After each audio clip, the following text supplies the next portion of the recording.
Hello dear students, welcome back to my channel physics SPC. Alternating current का एक question. The time taken for magnetic energy to reach 25% of its maximum value when a solenoid of resistance R and inductance L is connected to a battery. तो देखो LR circuit का question है ये। तो इसमें 3 point होते हैं। अगर एक एलआर सर्किट है ऐसे, और चार्जिंग प्रोसेस की बात कर रहे हैं जब एलआर सर्किट में करंट ग्रोथ कर रहा है तब की बात कर रहे हैं। जैसे ये सेल है और ये की है, ऐसा है। इस स्विच को क्लोज करेंगे तो करंट ग्रोथ करेगा। तो टी बराबर जीरो पर एक कहानी होती है कि टी बराबर जीरो पर ये जो इंडक्टर है, एक बता भी दूंगा कैसे। Inductor behave as open circuit. ये बहुत इंपॉर्टेंट पॉइंट होता है कि टी बराबर जीरो पर ये सर्किट, इंडक्टर जो है ओपन सर्किट की तरह से बिहेव करता है। दैट मीन्स ऐसा सर्किट बन जाएगा टी बराबर जीरो पे जब इस की को क्लोज करेंगे तब। क्यों? क्योंकि टी बराबर जीरो पर जो इंडक्टर होता है ना, जैसे इस की को क्लोज करोगे आप तो इसमें करंट में चेंज आएगा। तो इंडक्टर करंट में आई चेंज का अपोज करता है, और करंट में आई चेंज का अपोज करेगा तो टी बराबर जीरो पर वो अपने अंदर से करंट फ्लो नहीं करने देगा। ठीक है, तो ये आपका इस तरह से करंट में आई चेंज का अपोज करता है बेटा। एक सिचुएशन ये है। दूसरी सिचुएशन क्या हो सकती है? सिचुएशन ये इंडक्टर बना लो, ये रजिस्टर,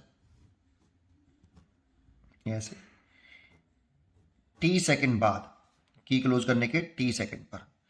ये हमें फॉर्मूला याद होना चाहिए। इसमें जो करंट फ्लो करती है आई बराबर होता है आई नॉट ब्रैकेट में 1 माइनस ई की power minus r T by l. आप चाहो तो इसे ऐसे भी ले देते हैं, I naught 1 minus e t by l by are.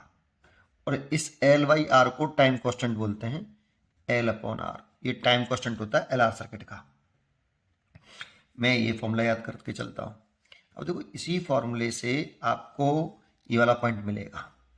इस वाले केस में करंट, यहाँ पे जो एनर्जी दे रखी है, इस जगह पे जो एनर्जी दे रखी है यू, ये कितनी होगी? करंट कितनी फ्लो कर रही है? इंडक्टर में कितनी एनर्जी होती है? 1/2 एल इंटू करंट का स्क्वायर। इसमें करंट फ्लो कर रही है आई, और सेल्फ इंडक्टेंस कांस्टेंट टर्म है।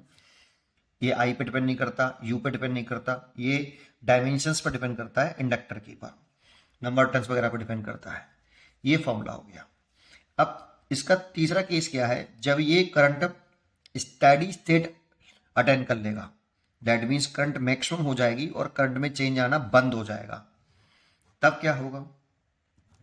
तब इसका रोल खत्म हो जाता है इंडक्टर का बेटा।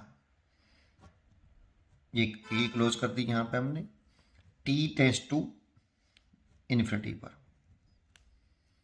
इस वाले केस में आपका जो इंडक्टर है वो एक जीरो रेजिस्टेंस की तरह से बिहेव करता है। Inductor T tends to zero infinity कह दो या स्टेडी स्टेट कह दो। स्टेडी स्टेट मतलब जब करंट कैसे हो जाए? मैक्सिमम। इसमें जो करंट है वो मैक्सिमम हो जाए तब उसको स्टेडी स्टेट कहते हैं। तो जब स्टेडी स्टेट हो जाए, करंट मैक्सिमम हो जाए, करंट का बढ़ना बंद हो जाएगा, तो करंट में चेंज ही नहीं आ रहा, तो कोई इंड्यूस ईएमएफ नहीं होगा। और ये इंड्यूस मेन करंट के बढ़ने का, चेंज ही नहीं आ रहा तो कोई अपोज नहीं करेगा। तो इसका अस्तित्व खत्म हो जाएगा, मतलब इसका कोई मतलब नहीं रह जाएगा। तो आप एक सिंपल वायर से इसे कनेक्ट कर लो, रिप्लेस कर लो जीरो रेजिस्टेंस के वायर से। इसे शॉर्ट सर्किट भी बोल सकते हो आप। ऐसे ये आ रहा आपका, ये ऐसे हो जाएगा बेटा। और इसमें करंट फिर इस समय जो होगी वो आई नॉट के बराबर होगी। ये मैक्सिमम करंट है आपकी। एक्चुअल में अगर ये वी होता, ये आर है, तो ये वी अपॉन आर आता। ठीक है, ये मैक्सिमम करंट होती। तो इस जगह पर जब करंट मैक्सिमम है तो एनर्जी जो होगी वो मैक्सिमम होगी। मैग्नेटिक एनर्जी जो होगी वो एनर्जी मैक्सिमम होगी। तो मैक्सिमम एनर्जी जो होगी वो 1/2 एल आई नॉट का स्क्वायर होगा इस जगह पर। और इसमें जो इंडक्टर है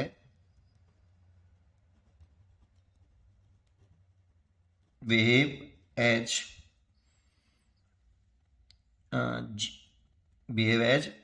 zero resistance conducting wire, zero resistance conducting wire, या फिर कह दो शॉर्ट सर्किट। तो मैंने जीरो रेजिस्टेंस के वायर कर लिया। आप चाहो तो देखो टी रावर जीरो इसमें डाल के देखो, टी रावर जीरो डालोगे तो e की पावर जीरो, उसकी वैल्यू 1 हो जाएगी, 1 में से 1 काटेंगे तो ई आई जीरो आएगा। तो इसमें टी रावर जीरो पर जो होगा वो करंट जीरो होगा, कोई करंट नहीं होगा। और टी टेस्ट टू इन्फिनिटी डाल के देखो इस जगह पे, तो आई बराबर आई नॉट आएगा, क्योंकि ई इन्फाइनाइट हो जाएगा, ई की पावर जो इन्फाइनाइट होती है उसकी वैल्यू जीरो होती है, तो आई बराबर आई नॉट आ जाएगा, जो कि मैक्सिमम करंट कहलाएगी। ठीक है, तो ये सिचुएशन होती है। ये 2 पॉइंट पर हमसे पूछा है क्वेश्चन में। देखो क्या कह रहा है कि time taken for which magnetic energy to reach 25% of its maximum value. बस क्वेश्चन में कुछ नहीं करना, सॉल्व हो गया। आपको ये 2 स्टेज लेनी है, ये टाइम पूछ रहा है आपसे।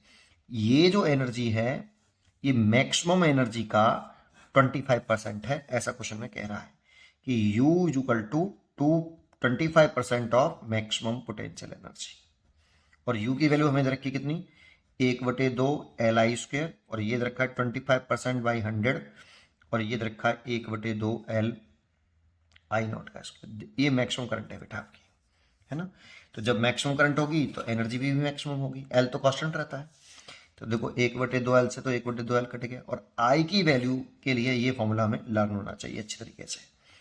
तो कितना लिख सकते हैं I की जगह पर हम, आई नॉट का स्क्वायर, ये वाला वैल्यू पुट कर दो आप यहाँ पे I की जगह पे, 1 माइनस ई की power minus r T by capital L इसका स्क्वायर। देखो I का स्क्वायर तो पूरे का स्क्वायर कर दिया मैंने, और ये कट गया इससे कितनी बार, 4 बार, और ये आई नॉट का स्क्वायर, आई नॉट का स्क्वायर से आई नॉट स्क्वायर कट गया। देखो ये स्क्वायर है तो 1 माइनस ई की पावर माइनस के R T by L is equal to 1/2 हो जाएगा। स्क्वायर है, रूट उधर लेके आएंगे, स्क्वायर को उधर लेके आएंगे, रूट में आ जाएगा तो 1/2 हो जाएगा। इसको उधर ले आओ, इसको उधर ले आओ, 1 माइनस के हाफ ई की पावर माइनस के आर टी बाई एल, ये आधा बचेगा, इसको नीचे ले आओ बेटा, ई की power R T by L, सीधा करो, e R T by L is equal to 2। अब इसमें देखो एक फॉर्मूला आप सब जानते होंगे, लॉग ई एक्स बराबर वाई है, ई बेस है, तो ई अगर ऐसे लिख रहा हो तो ऐसे लिख सकते हैं, ई की पावर वाई बेस की power Y equal to X. देखो इसको ऐसे लिख सकते हैं और इसको ऐसे लिख सकते हैं। तो इस समय हमारा ये वाली कंडीशन जो रखी है, इसको हमें ऐसे लिखना है, ये फॉर्मूला होता है, ये भी ध्यान रखो हमेशा, ये लॉग में आता है। तो देखो ये लॉग लगा लिया, बेस लिख लिया ई, जो सामने वाला है ना, जो सामने वाला है वो लॉग के साथ आता है, तो 2, और ये आ गया आगे, जो y पावर थी वो आगे आ जाती है, तो ये आगे आ जाएगी आर टी बाई एल।